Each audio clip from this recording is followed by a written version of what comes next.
হলো সব খবর। যমুনা টেলিভিশনের নিয়মিত এই আয়োজনে আপনাদের সবাইকে স্বাগত জানাচ্ছি আমি শাওন দত্ত। শারীরিক পরিস্থিতি ঠিক থাকলে রবিবার লন্ডন নেওয়া হবে বিএনপি চেয়ারপারসন খালেদা জিয়াকে। আগামীকাল বিকালে কাতার সরকারের ব্যবস্থাপনায় জার্মানি থেকে আসছে এয়ার অ্যাম্বুলেন্স। বিএনপি মহাসচিব জানিয়েছেন, হঠাৎ করে খালেদা জিয়ার শারীরিক পরিস্থিতির অবনতি হওয়ায় লন্ডন যাত্রা পেছানো হয়েছে। আর রবিবার যাত্রার নতুন সূচি ঠিক হলেও তা নির্ভর করবে মেডিকেল বোর্ডের সিদ্ধান্তের উপর। এদিকে সকালে দেশে ফিরেই শাশুড়ি খালেদা জিয়ার চিকিৎসার তদারকি করতে হাসপাতালে যান তারেক রহমানের স্ত্রী ডাক্তার জুবাইদা রহমান। অংশ নেন মেডিকেল বোর্ডের বৈঠকে। শেখ হাসিনা সরকারের পতনের পর দ্বিতীয় দফায় দেশের মাটিতে বিএনপির ভারপ্রাপ্ত চেয়ারম্যানের স্ত্রী ডাক্তার জুবাইদা রহমান। দীর্ঘ ভ্রমণ ক্লান্তি থাকলেও এয়ারপোর্ট থেকে সরাসরি হাসপাতালে যাত্রা করেন জুবাইদা রহমান। কঠোর নিষেধাজ্ঞা থাকায় রাস্তায় ভিড় করেননি দলীয় নেতাকর্মীরা। এ সময় জুবাইদা রহমানের চোখে মুখে ছিল খালেদা জিয়ার জন্য উদ্বেগ, উৎকণ্ঠা। কারণ কথা ছিল দেশে নেমেই শাশুড়িকে নিয়ে ফের লন্ডনে যাত্রা করবেন তিনি। কিন্তু হঠাৎ খালেদা জিয়ার শারীরিক অবস্থার অবনতি হওয়ায় সব ভেস্তে যায়। 12:15 হাসপাতালে পৌঁছেই খালেদা জিয়ার কাছে যান তিনি। শয্যা পাশে কয়েক ঘন্টা অবস্থান করে অংশ নেন মেডিকেল বোর্ডের মিটিংয়ে। পরীক্ষা নিরীক্ষা করেন সব স্বাস্থ্যগত রিপোর্ট। বিকেলে আবার নিজের মায়ের সাথে দেখা করতে ধানমন্ডিও যান তিনি। এর আগে বিএনপি মহাসচিব জানান, বৃহস্পতিবার রাতে হঠাৎ অবনতি হয় খালেদা জিয়ার শারীরিক পরিস্থিতির। যান্ত্রিক ত্রুটি থাকায় বিকল্প এয়ার অ্যাম্বুলেন্স পাঠানোর সিদ্ধান্ত নিয়েছে কাতার সরকার। পরশু অর্থাৎ রোববার তাকে লন্ডনে নিয়ে যাওয়া সম্ভব হবে। তবে তিনি এখনও গুরুতর অসুস্থ, সেই কারণে তিনি ফ্লাই করতে পারবেন কিনা সেটা ডাক্তাররা নিশ্চিত করলেই তাকে ফ্লাই করে নিয়ে যাওয়া হবে অ্যাম্বুলেন্সে করে। এদিকে সকাল থেকেই বিএনপির নেতাকর্মী থেকে শুরু করে সাধারণ মানুষের আনাগোনা ছিল হাসপাতালের সামনে। এতদিন তাদের প্রিয় নেত্রীর চিকিৎসা নিয়ে উৎকণ্ঠা থাকলেও জুবাইদা রহমানের আগমনে তা কেটে গেছে বলেও জানান নেতাকর্মীরা। তার আশাতে ম্যাডামও তার সুস্থতা আরও বৃদ্ধি পাবে এবং দলীয় নেতাকর্মীদের মধ্যেও স্বস্তি ফিরে আসবে আরও দ্বিগুণ গুণে। তিনি কখনোই জনগণের ওপর কোনো অত্যাচার করে নাই। মানুষের প্রতি তার যে একটা ভালোবাসা, সেটা একদম লিগ্যালি। দেশপ্রেমিক আছেন, খুব ভালো লোক আছে, আমরা দোয়া করি আরও ভালো হোক। আগামীকাল বিকেলে এয়ার অ্যাম্বুলেন্স ঢাকায় আসার কথা রয়েছে। আরেফিন শাকিল, যমুনা নিউজ, ঢাকা। দর্শক, বিএনপি চেয়ারপারসনের শারীরিক পরিস্থিতি এবং সার্বিক চিত্র জানবো। এভার কেয়ার হাসপাতালের সামনে আছেন সহকর্মী তানভীর সিদ্দিক টিপু। যুক্ত হচ্ছি তার সাথে। টিপু, খালেদা জিয়ার স্বাস্থ্যের অবস্থা জানাতে ব্রিফিং কখন নাগাদ হতে পারে এবং এই মুহূর্তে হাসপাতালের সার্বিক চিত্র কেমন দেখছেন জানাবেন আমাদের।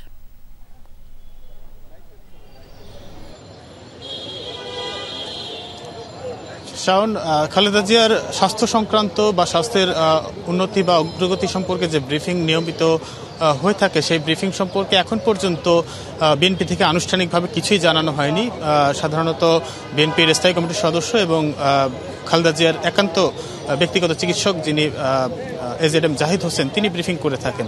তিনি এখনও ব্রিফিং কখন করবেন বা আদৌ করবেন কিনা সে ব্যাপারে আমাদেরকে এখনও কিছু জানানো হয়নি। যদিও দুপুরবেলা বিএনপি মহাসচিব মির্জা ফখরুল ইসলাম আলমগীর তিনি জানিয়েছেন যে খালেদা জিয়ার স্বাস্থ্যের অবনতি হওয়ার কারণেই আজ তাকে লন্ডনে নিয়ে যাওয়ার কথা থাকলেও সেটি নিয়ে যাওয়া সম্ভব হচ্ছে না এবং আগামী রোববার হয়তো তাকে লন্ডন নিয়ে যাওয়া হতে পারে যদি মেডিকেল বোর্ডের যারা চিকিৎসকরা রয়েছেন তারা সেই অনুমতি দেন এবং তারা সেই সিদ্ধান্ত দেন, তাহলেই কেবল সেটা সম্ভব। এবং আপনি জানেন যে কাতার এয়ারওয়েজের যে বিমানটি আসার কথা ছিল, যে এয়ার অ্যাম্বুলেন্সটি আসার কথা ছিল খালেদা জিয়াকে নিয়ে যাওয়ার জন্য, সেটি আসছে না। তার বদলে জার্মানি থেকে কাতারের সমঝোতায় আরেকটি এয়ার অ্যাম্বুলেন্স সেটি বাংলাদেশে আসবে এবং সেটি আগামীকাল বিকেল 5টা নাগাদ বাংলাদেশে অবতরণের কথা রয়েছে এবং তারপরেই মেডিকেল বোর্ডের সিদ্ধান্ত সাপেক্ষে এই খালেদা জিয়াকে দেশ থেকে নিয়ে যাওয়া হবে কিনা সেই সিদ্ধান্ত এবং তার শারীরিক অবস্থার উন্নতি বা অবনতি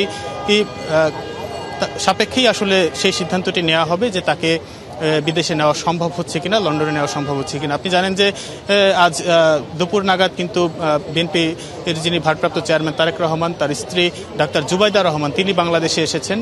তিনি এভারকেয়ারেও এসেছিলেন এবং এই মুহূর্তে তিনি ধানমন্ডিতে অবস্থান করছেন। তিনি এই যে মেডিকেল বোর্ড রয়েছে তার সাথে সার্বক্ষণিকভাবে যুক্ত রয়েছেন এবং তিনিও মেডিকেল বোর্ডের একজন সদস্য। তার তত্ত্বাবধানেই মেডিকেল বোর্ড সিদ্ধান্ত নেবেন যে খালেদা জিয়ার যে পরিস্থিতি বা শারীরিক অবস্থা, তাতে করে তাকে বিদেশে নিয়ে যাওয়া সম্ভব কিনা। শাওন। টিপু, ধন্যবাদ আপনাকে।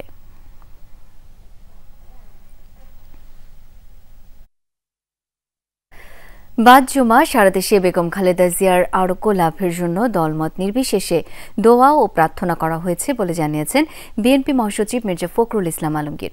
বলেন, বিগত ফ্যাসিস্ট সরকারের আমলে কারারুদ্ধ অবস্থায় চিকিৎসার অভাবেই তিনি বেশি অসুস্থ হয়ে পড়েন। চিকিৎসকরা তাকে সুস্থ করতে প্রাণপণ চেষ্টা করে যাচ্ছেন বলেও জানান তিনি।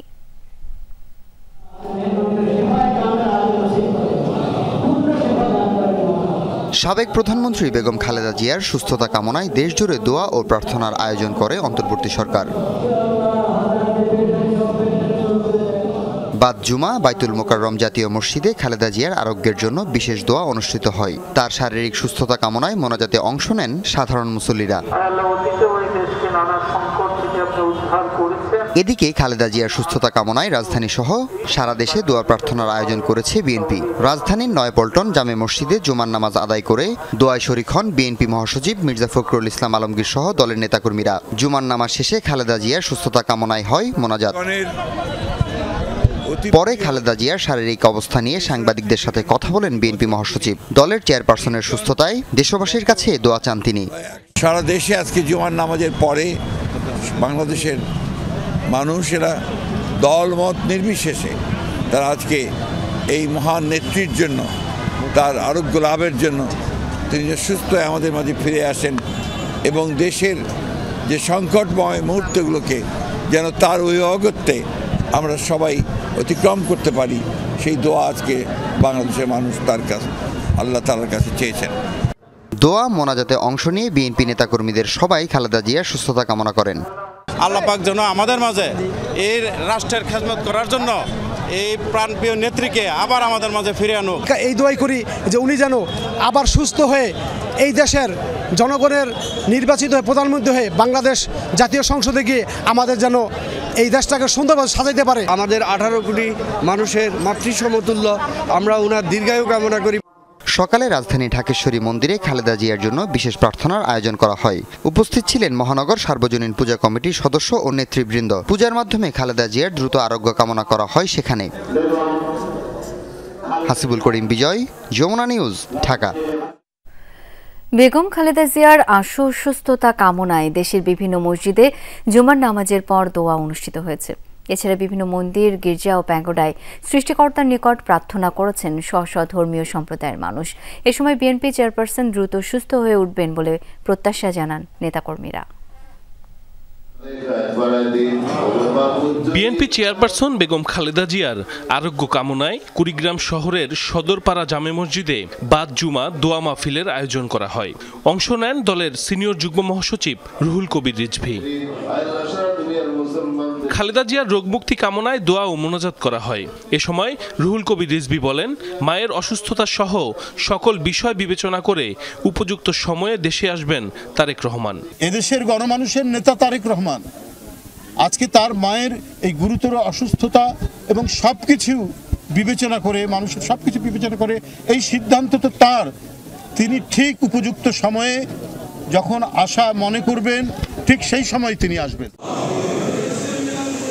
জুমার নামাজ শেষে সিলেটের হযরত শাহজালাল রহমাতুল্লাহ আলাইহির মাজার, মসজিদ সহ নগরীর বিভিন্ন মসজিদে বিশেষ দোয়ার আয়োজন করেন বিএনপির নেতাকর্মীরা।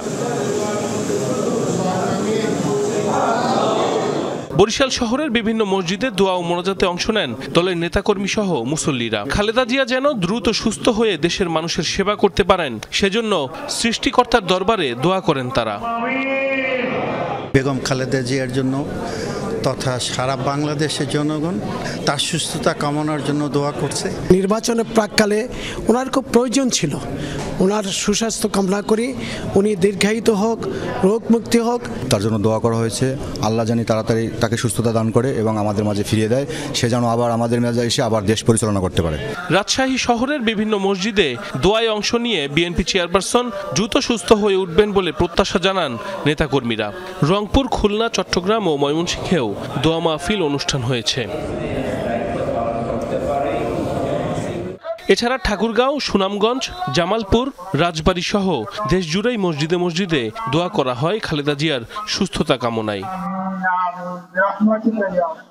এছাড়া বেগম খালেদা জিয়ার আশু রোগ মুক্তি কামনায় দেশের বিভিন্ন মন্দির, গির্জা ও প্যাগোডা সহ অন্যান্য উপাসনালয়ে স্ব ধর্মীয় সম্প্রদায়ের মানুষ তাদের সৃষ্টিকর্তার নিকট প্রার্থনা করেন। সাইফ আহমেদ, যমুনা নিউজ। অভ্যুত্থানে হত্যাকারীদের দেশে ফিরিয়ে এনে বিচার নিশ্চিত করাই সরকারের লক্ষ্য। মাগুরায় এমনটাই বলেছেন প্রধান উপদেষ্টার প্রেস সচিব শফিকুল আলম। অন্যদিকে রংপুরে পররাষ্ট্র উপদেষ্টা জানিয়েছেন, শেখ হাসিনাকে ফেরত চেয়ে ভারতকে চিঠি দেয়া হলেও এখনও ইতিবাচক কোনো সাড়া মেলেনি। মাগুরা সরকারি উচ্চ বিদ্যালয় মাঠে আন্তঃকলেজ ফুটবল টুর্নামেন্টের উদ্বোধনী অনুষ্ঠানে অংশ নেন প্রধান উপদেষ্টার প্রেস সচিব শফিকুল আলম। সমসাময়িক ইস্যুতে কথা বলেন গণমাধ্যম কর্মীদের সাথে। শফিকুল আলম বলেন, জুলাই অভ্যুত্থানে হত্যাকারীদের দেশে ফিরিয়ে এনে বিচার কার্যকর করাই এখন মূল লক্ষ্য। ফেব্রুয়ারির মধ্যেই দেশে সুষ্ঠু নির্বাচন অনুষ্ঠানের কথাও পুনর্ব্যক্ত করেন তিনি। হত্যাযজ্ঞের সাথে যারাই জড়িত ছিলেন, যাদের হাতে রক্ত আছে, তাদের প্রত্যেককে বাংলাদেশে আমরা ফিরিয়ে আনব। এটা আমাদের শহীদদের কাছে আমাদের দায়, আমাদের শপথ। যারা শহীদ হয়েছেন তারা আমাদেরকে বলছেন যে আমাদের বিচার, আমাদের এই হত্যার বিচারের কী হলো। তো এটা আমাদের তো দায়, এটা আমাদের করতেই হবে। অন্যদিকে রংপুর সার্কিট হাউসে সাংবাদিকদের বিভিন্ন প্রশ্নের জবাব দেন পররাষ্ট্র উপদেষ্টা। জানান, শেখ হাসিনাকে ফেরত চেয়ে ভারতকে দেয়া চিঠির ইতিবাচক সাড়া মেলেনি এখনো। আমরা তো চেয়েছি যে তাকে ফেরত পাঠানো, যেহেতু উনি একজন কনভিক্টেড, যেহেতু সর্বোচ্চ বিচারিক সংস্থা তাকে একটি শাস্তি দিয়েছে, কিন্তু আমরা ইতিবাচক কোনো সাড়া এখন পর্যন্ত পাইনি। এটা নিয়ে আমার মনে হয় স্পেকুলেট না করাই ভালো, দেখা যাক কি হয়। তারেক রহমান কবে দেশে ফিরবেন এ সম্পর্কে কোনো তথ্য নেই বলেও জানান পররাষ্ট্র উপদেষ্টা। জাহিদ হাসান, যমুনা নিউজ। নির্বাচনের আগে ভারী অস্ত্র উদ্ধারের অভিযান চলমান আছে, এই ব্যাপারে সরকারের কোনো ব্যর্থতা নেই। সকালে পূর্বাচলে ফায়ার সার্ভিসের ট্রেনিং গ্রাউন্ডে ভলান্টিয়ার সম্মাননা অনুষ্ঠানে একথা বলেন স্বরাষ্ট্র উপদেষ্টা জাহাঙ্গীর আলম চৌধুরী। দুর্যোগ মোকাবেলায় ৫৫,০০০ ভলান্টিয়ারকে ট্রেনিং দেওয়ার কথাও জানান উপদেষ্টা। বলেন, দুর্ঘটনায় ভলান্টিয়ারদের স্বেচ্ছাশ্রম অনন্য নজির। সাম্প্রতিক সময়ের ভূমিকম্প ও অগ্নিকাণ্ড সহ বড় বড় দুর্ঘটনায় ফায়ার ফাইটারদের সাথে কাঁধে কাঁধ মিলিয়ে ভলান্টিয়াররাও অগ্নি নির্বাপন ও উদ্ধার কাজে অংশগ্রহণ করেছেন। কোনো রকম সুবিধা না নিয়ে নিঃস্বার্থভাবে স্বেচ্ছাসেবামূলক কাজে অংশগ্রহণ করেন ভলান্টিয়াররা। রাজধানীর পূর্বাচলে ফায়ার সার্ভিস ও সিভিল ডিফেন্সের ট্রেনিং গ্রাউন্ডে ইন্টারন্যাশনাল ভলান্টিয়ার্স ডে উপলক্ষে স্বেচ্ছাসেবকদের প্রদর্শিত মহড়া দেখেন স্বরাষ্ট্র উপদেষ্টা। এ সময় প্রধান উপদেষ্টার বিশেষ সহকারী খোদাবক্স চৌধুরী এবং ফায়ার সার্ভিসের মহাপরিচালক ব্রিগেডিয়ার জেনারেল মোহাম্মদ জাহেদ কামাল উপস্থিত ছিলেন। অনুষ্ঠানে স্বরাষ্ট্র উপদেষ্টা বলেন, ফায়ার সার্ভিসের প্রশিক্ষিত ভলান্টিয়াররা নিঃস্বার্থ সেবার মাধ্যমে জনগণের বন্ধু হিসেবে আত্মপ্রকাশ করেছেন। তাদের সুযোগ সুবিধা প্রদান ও প্রশিক্ষণের মান বাড়ানোর চিন্তা করছে সরকার। এ সময় তিনি নির্বাচনের আগে ভারী অস্ত্র উদ্ধারের বিষয়ে কথা বলেন। এখানে সরকারের কোনো ব্যর্থতা নাই, উদ্ধার হচ্ছে এবং উদ্ধার হতে থাকবে।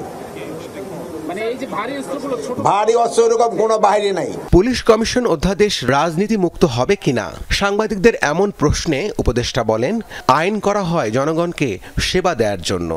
এই আইনটা করা হয়েছে জনগণ যেন সেবা পায়, জনগণের সেবার জন্য।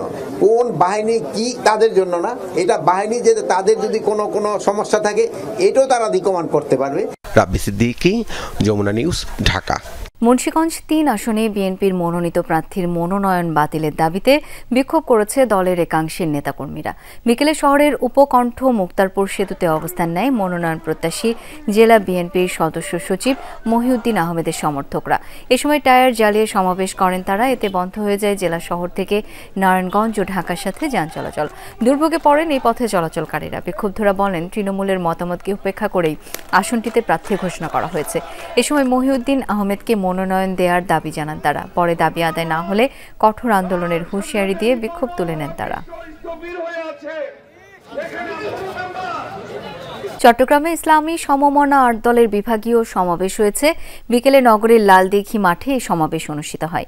অনুষ্ঠানে প্রধান অতিথির বক্তব্যে জামায়াত ইসলামী আমির বলেন, বিগত সরকারের আমলে দেশের ব্যাংক ডাকাতি করা হয়েছে, দেশের ২৮ লাখ কোটি টাকা লুট করে পাচার করা হয়েছে। শুধু তাই নয়, স্বৈরাচারী শাসন আমলে দেশের বিচার বিভাগ থেকে শুরু করে রাষ্ট্রের সবগুলো প্রতিষ্ঠানকে ধ্বংস করে দেওয়া হয়েছে। তাই আগামীর বাংলাদেশকে একটি বৈষম্যহীন বাংলাদেশ গড়ার প্রত্যয় ব্যক্ত করেন শফিকুর রহমান। এ সময় জুলাই জাতীয় সনদ বাস্তবায়নের আদেশ জারি ও উক্ত আদেশের উপর গণভোট আয়োজন সহ ৫ দফা বাস্তবায়নের দাবি জানান তিনি। অনুষ্ঠানে যোগ দিতে চাঁদপুর, নোয়াখালী, কুমিল্লা, ফেনী, কক্সবাজার সহ চট্টগ্রাম বিভাগের প্রতিটি জেলা থেকে হাজারো নেতাকর্মী আসেন এই সমাবেশে। বাংলাদেশ দুর্নীতিতে ভেসে গিয়েছিল, দেশের টাকা লুণ্ঠন করে বিদেশে পাচার করা হয়েছিল। ১ নয়, ২ নয়, ২৮ লক্ষ কোটি টাকা বাংলাদেশ থেকে বিদেশে পাচার করা হয়েছে।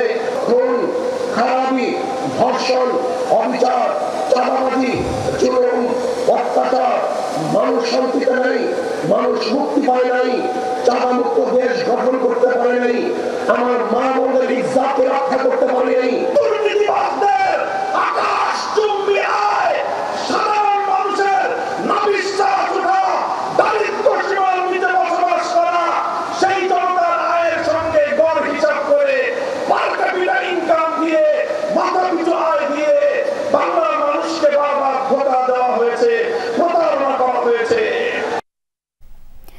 যারা এতদিন নির্বাচন করেছে তারা এখন নির্বাচন পেছানোর ষড়যন্ত্র করছে বলে অভিযোগ করেছেন ইসলামী আন্দোলন বাংলাদেশের আমির সৈয়দ মোহাম্মদ রেজাউল করিম। সকালে রাজধানীর ইঞ্জিনিয়ার্স ইনস্টিটিউশন মিলনায়তনে ইসলামী ছাত্র আন্দোলনের কেন্দ্রীয় সম্মেলনে কথা বলেন তিনি। মোহাম্মদ রেজাউল করিম বলেন, দেশের মানুষ আর লুটেরা দুর্নীতিবাজদের ক্ষমতায় দেখতে চায় না, বিকল্প হিসেবে ইসলাম ও দেশপ্রেমিকদের ক্ষমতায় দেখতে চায়। তিনি বলেন, সরকারকে নির্বাচনের জন্য লেভেল প্লেইং ফিল্ড তৈরি করতে হবে। এ সময় দেশকে নিয়ে যাতে কেউ ষড়যন্ত্র করতে না পারে সেজন্য দলের নেতাকর্মীদের সচেতন থাকার আহ্বান জানান সৈয়দ মোহাম্মদ রেজাউল করিম। যারা প্রতিটা মুহূর্ত নির্বাচন করছে, এখন তারা নির্বাচনের ব্যাপার চুপ হয়ে নির্বাচনকে পিছানোর ষড়যন্ত্র করছে। কিন্তু আমরা পরিষ্কারভাবে বলছি অন্তর্বর্তী সরকারকে, যে পরিষ্কারভাবে আমরা বারবার বলছি যে আপনারাই ভুল করবেন না। আগামী 15 ডিসেম্বরের মধ্যে নবম পে স্কেলের গেজেট প্রকাশ করতে প্রধান উপদেষ্টার কাছে জোরালো দাবি জানিয়েছে বাংলাদেশ সরকারি কর্মচারী দাবি আদায় ঐক্য পরিষদ। সকালে কেন্দ্রীয় শহীদ মিনারের মহাসমাবেশ থেকে দাবি আদায় ঐক্য পরিষদের মুখ্য সমন্বয়ক ওয়ারেস আলী এমন দাবি জানান। হুঁশিয়ারি দেন, এই সময়ের মধ্যে গেজেট না হলে প্রধান উপদেষ্টাকে পদত্যাগ করতে হবে। দীর্ঘদিনের ন্যায়সঙ্গত অধিকার বাস্তবায়নে অন্তর্বর্তী সরকারের কোনো গড়িমসি মানা হবে না। দ্রুত গেজেট প্রকাশ করে জানুয়ারি থেকে নবম পে স্কেল কার্যকরের দাবি জানানো হয়। বেতন ও পদ বৈষম্য নিরসন করে সরকারি কর্মচারীদের বৈষম্য দূর হবে বলে আশা প্রকাশ করেন নেতারা। মহাসমাবেশে বিভাগ, জেলা, উপজেলা থেকে সরকারি কর্মচারীরা যোগ দেন। কমিশনের বক্তব্য ছাড়া, কমিশনের সুপারিশ ছাড়া আমাদের অসহায়, গরিব, হতদরিদ্র, খেটে খাওয়া কর্মচারী, শ্রমিক কর্মচারীদের জন্য নবম পে স্কেলের সরাসরি বাস্তবায়নের জন্য অর্থ মন্ত্রণালয় প্রস্তাব দেবেন। রাজধানীর অনেক ভবন ঝুঁকিপূর্ণ, এর পেছনে রাজুকেরও দায় আছে। লোকবলের অভাব আর দুর্নীতির কারণে অনেক কিছুই করতে পারে না রাজধানী উন্নয়ন কর্তৃপক্ষ। সকালে এফডিসিতে এক ছায়া সংসদে কথা বলেন সংস্থাটির চেয়ারম্যান রিয়াজুল ইসলাম। তিনি জানান, বাড়ির মালিকরা রাজুকের প্ল্যান অনুযায়ী বাড়ি না বানিয়ে নিজের সুবিধা মতো ভবন নির্মাণ করেন। 21 নভেম্বর ঢাকায় 5.7 মাত্রার ভূমিকম্প হয়। এরপর মৃদু ও মাঝারি মাত্রার বেশ কিছু কম্পন অনুভূত হয় সারা দেশে। দেখা দেয় আতঙ্ক, উদ্বেগ। ভূমিকম্পের ক্ষয়ক্ষতি রোধে ভবন মালিকদের দায়িত্বশীলতা নিয়ে শুক্রবার এফডিসিতে অনুষ্ঠিত হয় একটি ছায়া সংসদ। আয়োজন করে ডিবেট ফর ডেমোক্রেসি। অংশ নেন সেন্ট জোসেফ ও শহীদ আনোয়ার গার্লস স্কুলের শিক্ষার্থীরা। ভবন মালিক যদি দায়িত্বশীল হয়ে শক্তিশালী ও নিরাপদ ভবন তৈরি করে তবেই কেবল ভূমিকম্পের ক্ষয়ক্ষতি কমানো সম্ভব হবে। সরকার এবং সাধারণ জনগণের যৌথ ভূমিকাই পারে ভূমিকম্পের ক্ষয়ক্ষতি কমাতে। বিতর্কে উঠে আসে রাজধানীতে ভবন নির্মাণের নানা দুর্বলতা, দুর্নীতি আর সরকারি প্রতিষ্ঠানের ব্যর্থতা, যার ফলে লাখ লাখ ঝুঁকিপূর্ণ ভবন এখন আতঙ্কের কারণ। হাউজিং কোম্পানিগুলো তারা কোনো আইন কানুন নকশা কোনো কিছু তোয়াক্কা করছে না।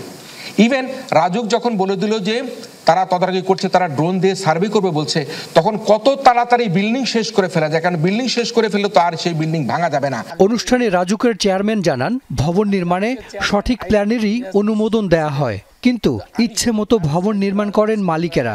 কম জনবল আর দুর্নীতির কারণে সেসব ঠেকানো যায় না, এমনটাও আক্ষেপ তার। বাড়িওয়ালারা যখন প্ল্যান নেয় তখন তারা অঙ্গীকার করে যে আমি 5 ফিট জায়গা একটা অঙ্গীকারের মধ্যে 5 ফিট জায়গা ছেড়ে দেবো, এইদিকে বলে আমি 5 ফিট জায়গা ছেড়ে দেবো, কিন্তু ওই পর্যন্তই। যখন বাড়ি করে তখন দেখা গেল রাস্তার 10 ফিটের জায়গায় ওইটা 8 ফিট হয়ে গেছে। এখন এইভাবে অঙ্গীকারনামা দিয়ে হবে না, এটা রাজুককে অথবা সিটি কর্পোরেশনকে অথবা যদি পৌরসভাকে তাদেরকে দলিল করে দিতে হবে। এই দলিল না করে দেওয়া পর্যন্ত তারা এখানে বাড়ির প্ল্যান পাবে না এবং কাজ ধরতে পারবে না।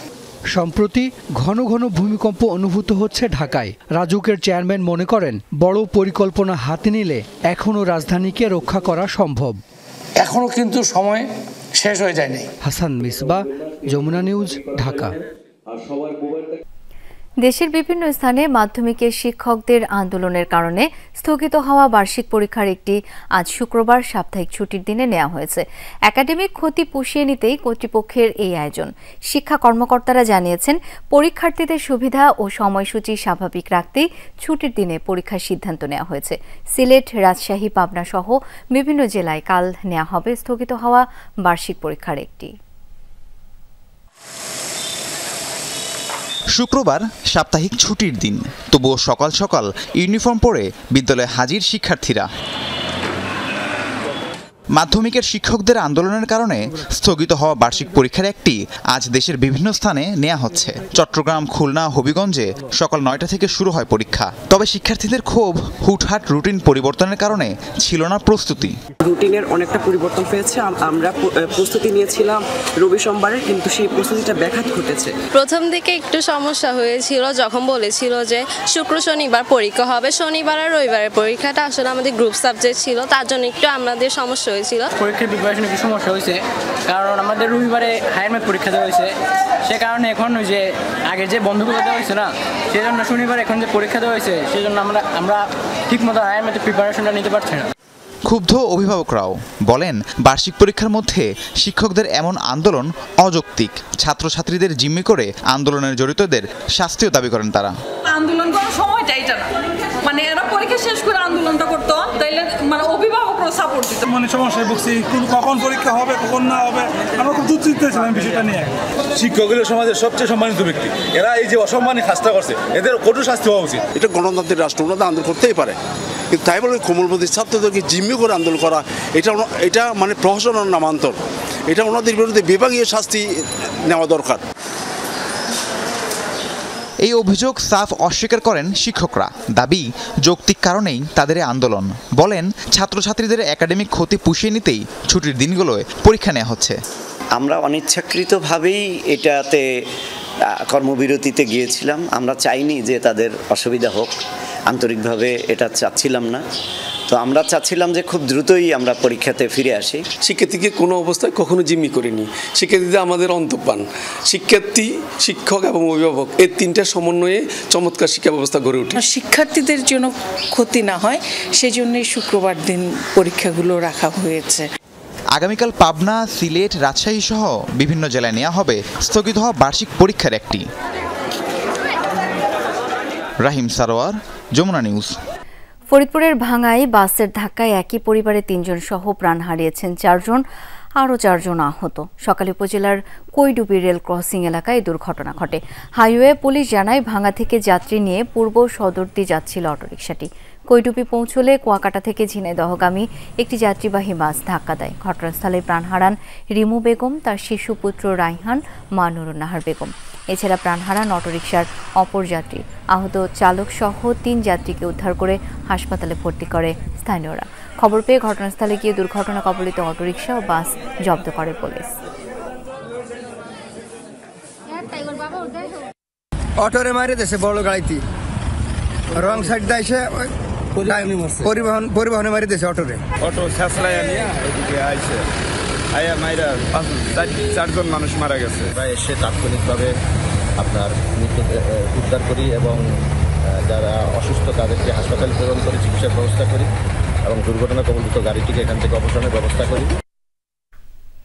ফরিদপুরের একটি বহুতল ভবনের এক পাশ ধসে পড়েছে, তবে কেউ হতাহত হয়নি। ক্ষতিগ্রস্ত ভবনটির পাশে একটি বহুতল ভবনের পাইলিংয়ের কাজ চলছিল। দুপুরের দিকে শহরের নীলটুলি এলাকার মুজিব সড়কে এই ঘটনা ঘটে। ক্ষতিগ্রস্ত ভবনটিতে বেস্ট বাইয়ের শোরুম আছে। কর্মীরা জানান, তারা সকালে এসে ফ্লোরের টাইলসে ফাটল দেখতে পান। ফাটল ধীরে ধীরে বড় হতে থাকে, এক পর্যায়ে ধসে পড়ে ভবনের এক পাশ। ভবন মালিক জানান, পাইলিং কাজ সাবধানে করার জন্য পাশের মালিককে বারবার অনুরোধ করা হয়েছিল, কিন্তু তারা সেই অনুযায়ী কাজ করেননি, যার কারণে আজকের এই দুর্ঘটনা।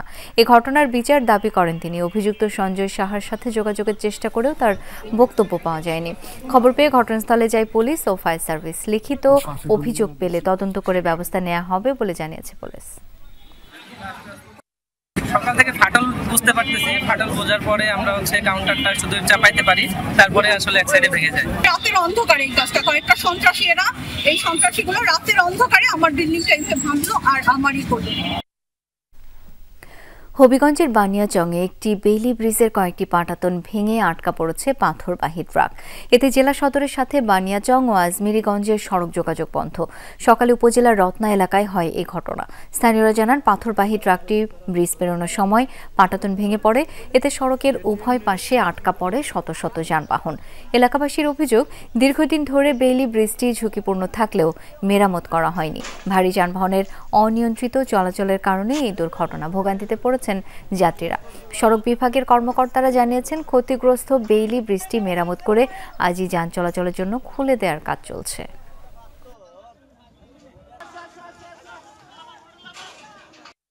দেওয়া 15 টনের ঊর্ধ্বে কোনো গাড়ি উঠবে না, মানে এই ওভারলোড গাড়ি প্রায় 30 টনের মতন হবে।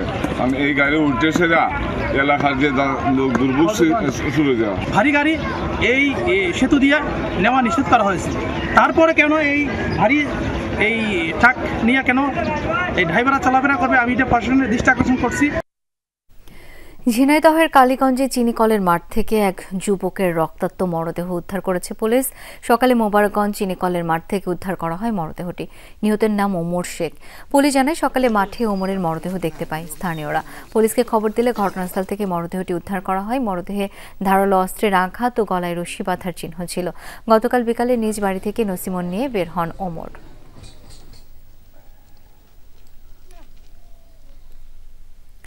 ময়মনসিংহের তারাকান্দায় অগ্নিকাণ্ডে পুড়ে ভস্মীভূত হয়েছে 14টি দোকান।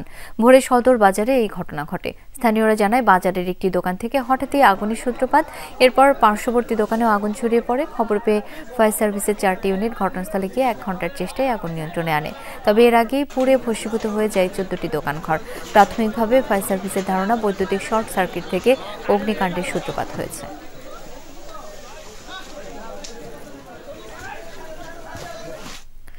চট্টগ্রাম বন্দরের নিউ মোরিং কন্টেইনার টার্মিনাল বিদেশি প্রতিষ্ঠানকে ইজারা দেওয়ার পায়তারা বন্ধ করা, লাল দিয়ার চর ইজারা চুক্তি বাতিল সহ 9 দফা বাস্তবায়নের দাবিতে জনসভা করেছে চট্টগ্রাম শ্রমিক কর্মচারী ঐক্য পরিষদ। বিকেলে নগরের সাগরিকা এলাকায় জনসভায় নেতাকর্মীরা বলেন, বন্দরে দুর্নীতির অজুহাত তুলে ইজারা দেওয়ার যৌক্তিকতা জনগণকে বিভ্রান্ত করার অপচেষ্টা। বন্দর নিয়ে গভীর ষড়যন্ত্র হচ্ছে।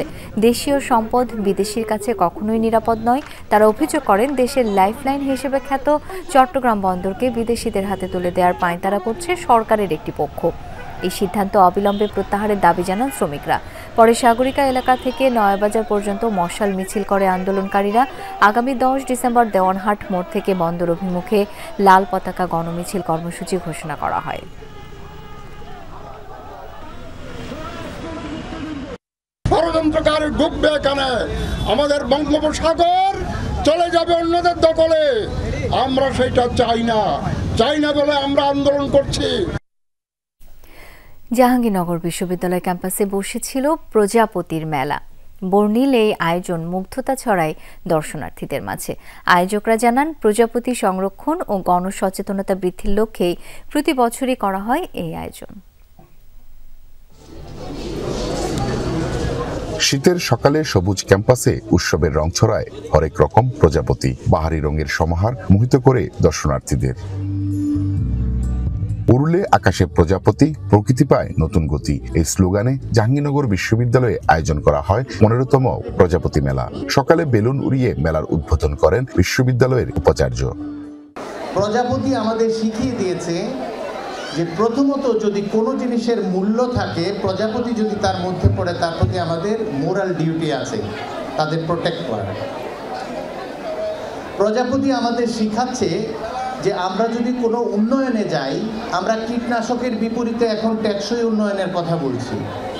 তার মানে হচ্ছে আমরা নির্ভরশীল অন্যের উপর। প্রাণীবিদ্যা বিভাগের কীটতত্ত্ব শাখার আয়োজনে দিনব্যাপী এ মেলায় ভিড় জমান নানা বয়সী দর্শনার্থীরা। ছিল শিশু কিশোরদের অংশগ্রহণে চিত্রাঙ্কন প্রতিযোগিতা, প্রজাপতির ছবি প্রদর্শন সহ নানা আয়োজন। অনেক ভালো লাগছে। প্রজাপতি মেলায় এসে আমার অনেক ভালো লাগছে। আমি প্রতি বছরই আমার বাবার সাথে প্রজাপতি মেলায় আসি। এখানে লাল, নীল, হলুদ, সবুজ অনেক রঙেরই প্রজাপতি পাওয়া যায়। ক্যাম্পাসে নতুন আসার সাথে সাথেই এমন একটি প্রোগ্রাম আমাদের জন্য একটা অন্যরকম অনুভূতি। উদ্যোক্তারা জানান, প্রজাপতি সংরক্ষণ ও গণসচেতনতা বৃদ্ধির লক্ষ্যেই প্রতি বছরই করা হয় এই আয়োজন। মূলত প্রজাপতির ভূমিকাটা কি আমাদের প্রকৃতিতে এবং আমাদের যে বনাঞ্চল আছে তাতে, এটি আমরা তুলে ধরার চেষ্টা করেছি গত 15টি বছর। এবার প্রকৃতি সংরক্ষণের সার্বিক অবদানের জন্য বাটারফ্লাই অ্যাওয়ার্ড পেয়েছেন বন্যপ্রাণী বিশারদ ডক্টর আলী রেজা খান। আর বাটারফ্লাই ইয়ং এনথুসিয়াস্ট অ্যাওয়ার্ড পেয়েছেন যৌথভাবে জাহাঙ্গীরনগর বিশ্ববিদ্যালয়ের প্রাণীবিদ্যা বিভাগের শিক্ষার্থী শাহরিয়ার রাব্বি ও নূরে আফসারি। মাহফুজুর রহমান নিপু, যমুনা নিউজ, সাভার। পরিচালনাগত জটিলতায় একদিনে বাতিল হলো ভারতের সবচেয়ে বড় বিমান সংস্থা ইন্ডিগো এয়ারলাইন্সের রেকর্ড 550-র বেশি ফ্লাইট। দেশটির বিভিন্ন গণমাধ্যম জানায়, অপ্রত্যাশিত এই দুর্ভোগের শিকার হয়ে বিমানবন্দরে অপেক্ষারত অবস্থায় বহু মানুষ। কর্তৃপক্ষ জানায়, ক্রু সংকট, সংস্থাটি নভেম্বর থেকে কার্যকর হওয়া নতুন নীতিমালা, প্রযুক্তিগত ত্রুটি সহ নানা কারণে বাতিল করা হয় এসব ফ্লাইট। পাশাপাশি আগামী 2 থেকে 3 দিনে আরও ফ্লাইট বাতিল হতে পারে বলেও জানানো হয়। গেল বুধবার নির্দিষ্ট সময়ে ফ্লাইট পরিচালনায় বিশ্বখ্যাত এই সংস্থাটির অন টাইম পারফরমেন্সের সূচক নেমে এসেছে 19%-এরও নিচে। এরই মাঝে মুম্বাই, বেঙ্গালুরু, হায়দ্রাবাদ, কলকাতা সহ বেশ কিছু রাজ্যে ফ্লাইট বাতিল হবার খবর পাওয়া গেছে। সমস্যার সমাধানে তৎপরতা চালাচ্ছে কর্তৃপক্ষ।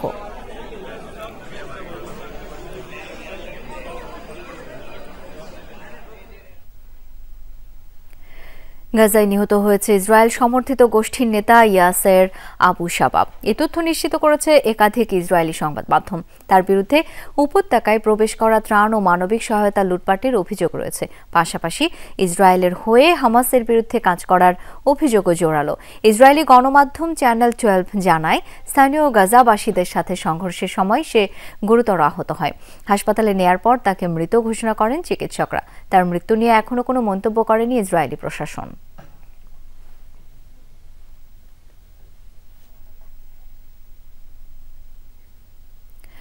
ফিলিস্তিনি হওয়া সত্ত্বেও ইসরায়েলের পক্ষ হয়ে গুপ্তচর বৃত্তি এবং সশস্ত্র লড়াইয়ের জন্য সমালোচিত ছিল মিলিশিয়া নেতা আবু শাবাব।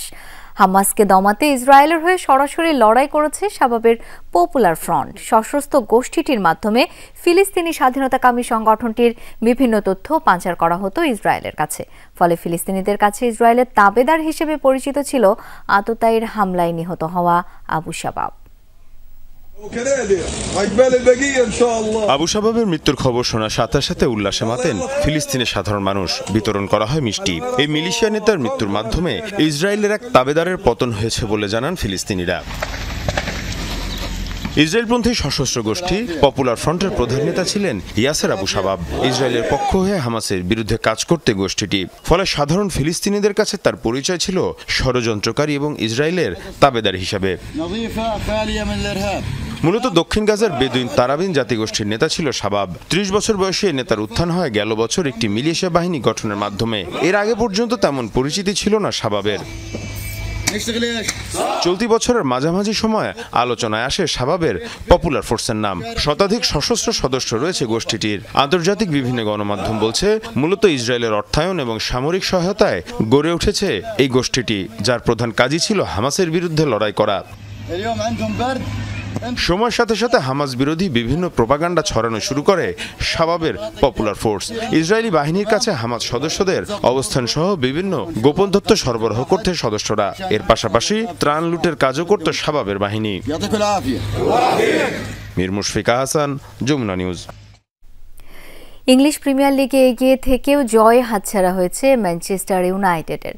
ঘরের মাঠে ওয়েস্ট হ্যাম ইউনাইটেডের সাথে 1-1 গোলে ড্র করেছে রেড ডেভিলসরা। শুরু থেকেই সফরকারীদের উপর চাপ তৈরি করে খেলতে থাকে ম্যানিও। ওয়েস্ট হ্যামও চালায় পাল্টা আক্রমণ, তবে গোলের দেখা পাচ্ছিল না কোনো দল। গোলশূন্য প্রথমার্ধের পর দ্বিতীয়ার্ধে ডেডলক ভাঙে স্বাগতিকরা। ম্যাচের 58 মিনিটে বক্সের ভেতর জটলার মধ্য থেকে বল পেয়ে ঠান্ডা মাথায় তা জালে জড়ান জিয়াগো দালত। 1-0 গোলে এগিয়ে থেকে ম্যানচেস্টার যখন জয়ের সুবাতাস পাচ্ছিল, তখন শেষ দিকে হিসাব পাল্টে দেন মোহাম্মদ কান্তে। 83 মিনিটে দারুণ এক প্লেসিংয়ে ওয়েস্ট হ্যামকে সমতায় ফেরান এই মিডফিল্ডার। এই ড্রয়ে 14 ম্যাচে 22 পয়েন্ট নিয়ে টেবিলের 8 নম্বরে আছে রেড ডেভিলস। আজ রাতে বসতে যাচ্ছে ফিফা বিশ্বকাপের জমকালো ড্র অনুষ্ঠান। এরই মধ্য দিয়ে ওয়াশিংটন ডিসিতে পৌঁছে গেছে স্বপ্নের সোনালী ট্রফি। শেষ সময়ের প্রস্তুতি চলছে ঐতিহ্যবাহী জন এফ কেনেডি সেন্টারে। মনোমুগ্ধকর লাইভ পারফরমেন্সে দর্শকদের মাতাতে প্রস্তুত আন্দ্রে বসাল্লি, রবি উইলিয়ামসরা। স্বপ্নের সোনালী ট্রফি, যে স্বপ্ন ছোঁয়ার প্রত্যাশায় ফিফা বিশ্বকাপের ইতিহাসে এবারই প্রথম লড়বে 48 দল। সেই ট্রফি পৌঁছে গেছে ওয়াশিংটন ডিসিতে। এখন অপেক্ষা বহুল কাঙ্ক্ষিত ড্রয়ের। কারা পড়বে কোন গ্রুপে, কার পথ হবে কতটা কঠিন, শুক্রবার বাংলাদেশ সময় রাত 11টায় ওয়াশিংটন ডিসির জন এফ কেনেডি সেন্টারে মিলবে সব প্রশ্নের উত্তর। যুক্তরাষ্ট্র, মেক্সিকো ও কানাডায় আগামী বছরের 11 জুন শুরু হবে এই ফুটবল মহাযজ্ঞ। উদ্বোধনী ম্যাচের ঠিক 188 দিন আগে ওয়াশিংটনে বসছে এই ভাগ্য নির্ধারণী মিলন মেলা। 2026 বিশ্বকাপের টিকিট নিশ্চিত করা দলগুলোর জন্য এ এক রোমাঞ্চকর অপেক্ষা। প্রস্তুত হচ্ছে John F Kennedy Center for Performing আর্টসের সেই মঞ্চ।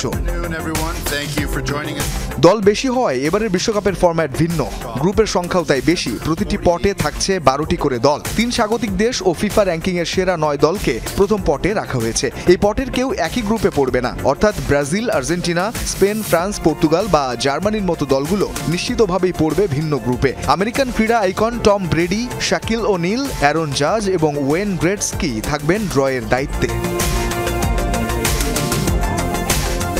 জমকালো এই আয়োজন যৌথভাবে সঞ্চালনা করবেন সুপার মডেল প্রযোজক ও এমি জয়ী টেলিভিশন ব্যক্তিত্ব হাইডি ক্লুম এবং আমেরিকান কৌতুক অভিনেতা কেভিন হার্ট। মঞ্চে আনন্দের মাত্রা আরও বাড়িয়ে দিতে থাকবেন অভিনেতা ও প্রযোজক ড্যানি রামিরেজ। ধ্রুপদী কণ্ঠে লাইভ পারফরমেন্স নিয়ে হাজির হবেন মায়েস্ট্রো আন্দ্রে বোসেল্লি। তার সাথে দর্শকদের মন মাতাতে থাকবেন জনপ্রিয় ইংরেজ গায়ক রবি উইলিয়ামস। মঞ্চে উঠবেন আমেরিকান গায়ক নিকোল শেরজিঙ্গার। ড্রয়ের পর পপ সঙ্গীত দল ভিলেজ পিপল পরিবেশন করবে তাদের বিখ্যাত গান YMCA।